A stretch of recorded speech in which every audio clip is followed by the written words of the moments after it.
Hey guys, I'm Jant Taylor and welcome to my first Let's Play video. Today we're going to be looking at the Witcher 3 Wild Hunt. Just a little background information on the game. It's the third installment in the Witcher series and the first to be released on PS4 and Xbox One. And I'm currently playing this on the PS4. This is definitely a game for more mature audiences as it's rated M. It's an RPG fantasy game, lots of action adventures, with lots of blood and gore, accompanied with romance and sex scenes, which is why it's rated M. It was created by CD Projekt Red, and it was released back in May of 2015. It's a single-player only experience, and they said it takes over 100 hours to beat, which I haven't completed all of it yet. I would say that this game caters to fans more than just casual gamers, and challenges players who are even avid or hardcore gamers. I would consider myself more than just a casual gamer, as I play games quite regularly, and even I was overwhelmed by the amount of information that the game was first throwing at me. But we'll get more into those details a little bit later. This game is aimed towards RPG fans, gamers who love fantasy worlds and mystical creatures, and people who just enjoy brutal and challenging combat. I can actually see the actual audience swaying to more of the male gender because of the sex and nudity scenes of the female protagonists. So while the game is loading, let me tell you more about what you do in the game. In the game, you're playing a monster hunter, Geralt of Rivia, and you are trying to find and rescue your adopted daughter, Ciri. She is on the run from the Wild Hunt, and they are the evil antagonists in the game. You go through various missions and meet different people who help you along the way. You combat with your swords, crossbows, and also your magic ability, and they're called signs. There's 5 signs in the game, and you can cycle through them during or out of combat. Your sword skills and signs can all be upgraded and become more powerful. So let's just quickly find an enemy to show you this.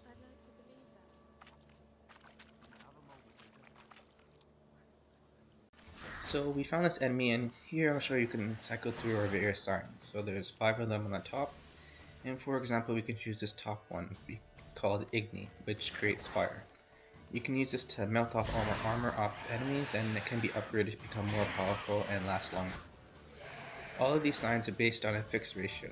There is a magic or sign energy meter near your health, so that needs to be cooled down once you have used it once. So this regenerates after a certain amount of time, and you're rewarded with another attempt.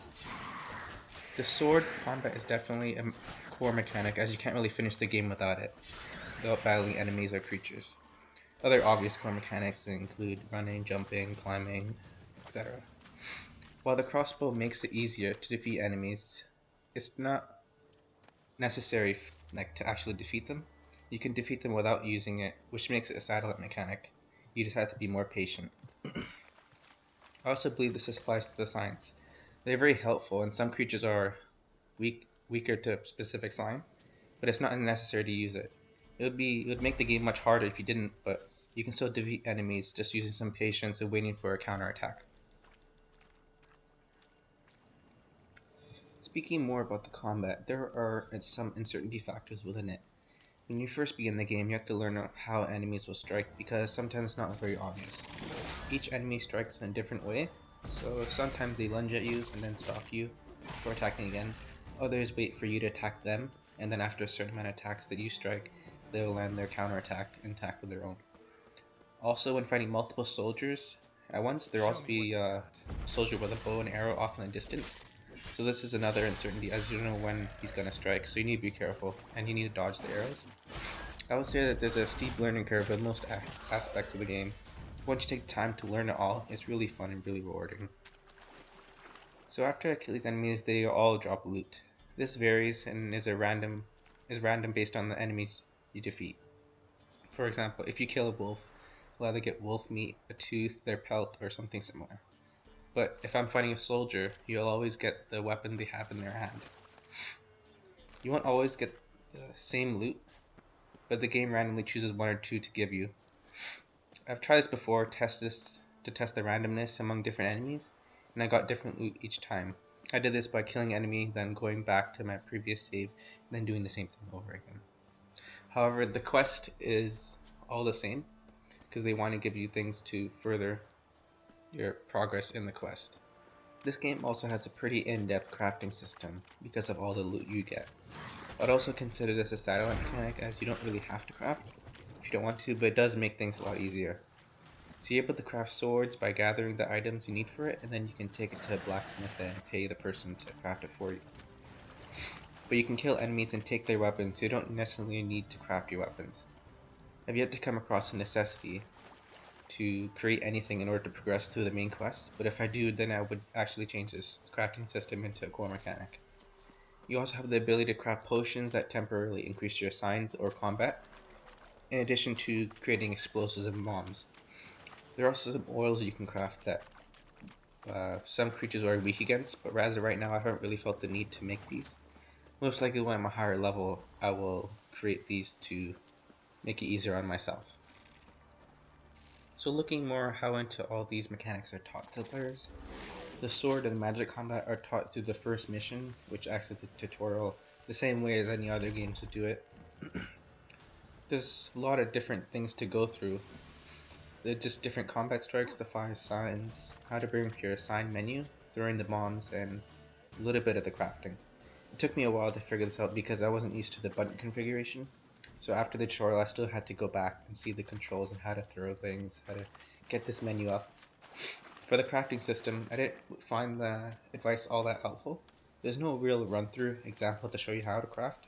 But when you first bring up the crafting menu, there's just a consecutive dialog boxes you have to read and then click through to go to the next one, the next one. There's lots of them to go through. In my opinion, the last thing you want to do when you open up a new game is read a bunch of dialog boxes. So I would have been more inclined to actually watch a short video about them instead if they incorporate that into the game somehow. Again, this is another reason why I mentioned earlier that this is a steep learning curve, especially newer fans to RPG games.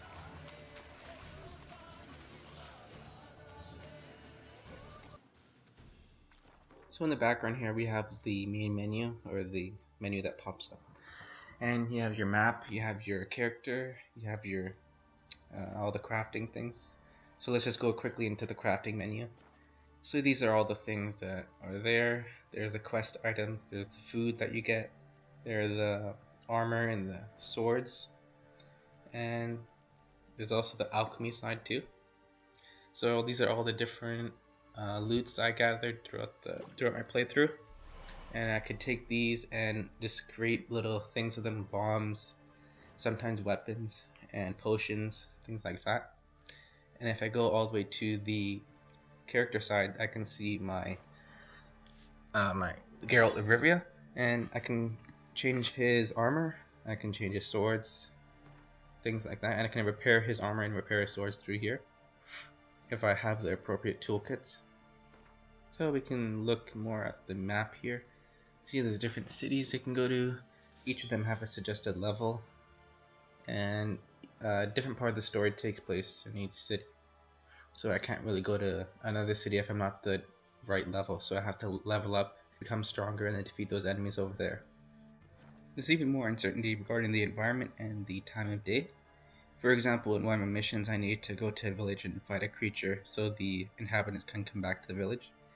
The uncertainty was that the creature only shows up during a certain time of day. I wasn't really told this specifically, in addition to the exact location, but I had to realize this myself. The way I found this out was searching through the huts in the village.